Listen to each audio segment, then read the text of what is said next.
Shalom bien-aimé, peuple de Dieu. Bienvenue sur notre plateforme de méditation intitulée Méditons ensemble. En ce lundi 24 août 2026, notre texte de méditation est tiré de l'évangile de Jésus-Christ selon Saint Luc, chapitre 6, verset 39. Prions. Dieu de grâce plein de bonté. Béni sois-tu, Père éternel, parce qu'il t'a plu en ce jour d'envoyer une fois de plus ta parole pour nous attirer dans ta présence.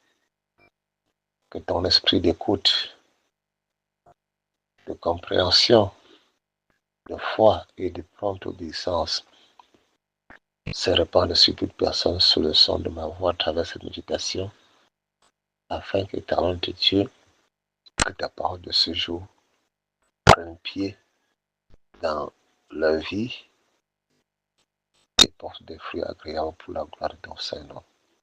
Au nom de Jésus-Christ. Amen. Je fais pour nous la lecture de Luc 6, 39 dans la Bible, version Louis II. Il leur dit aussi cette parabole.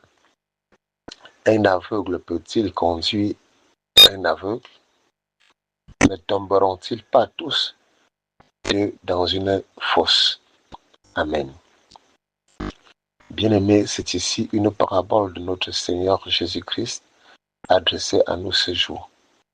Nous qui avons la soif de dire à notre prochain que ce que tu fais n'est pas bien. Alors, un aveugle ne peut pas conduire un autre aveugle. Les deux ne s'en sortiront pas. Il est impératif que celui qui conduit l'autre soit bienvoyant. Autrement dit, il est impossible qu'un voleur conseille un autre voleur d'abandonner le vol. Le message ne passera pas.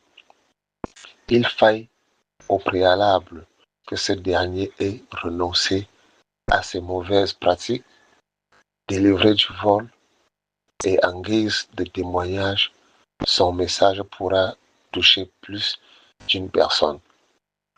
Une personne qui avait été éclairée par la lumière de Christ et délivrée des pratiques de sorcellerie peut par son témoignage pousser l'autre à s'engager pour sa délivrance. Mais si tu pratiques encore, c'est pas la peine d'ouvrir la bouche sur ton prochain. Ce combat est d'autant spirituel que physique. De même qu'il est impossible pour un aveugle de conduire un autre, il est également impossible qu'une personne paresseuse intercède pour une autre paresseuse. Ou encore qu'une personne qui manque de foi prie pour la foi de son prochain avec succès. Ou encore, tu dors trop, tu n'as pas la domination sur le sommeil, ne prie pas pour une personne qui dort aussi trop comme toi. Ça ne marchera pas.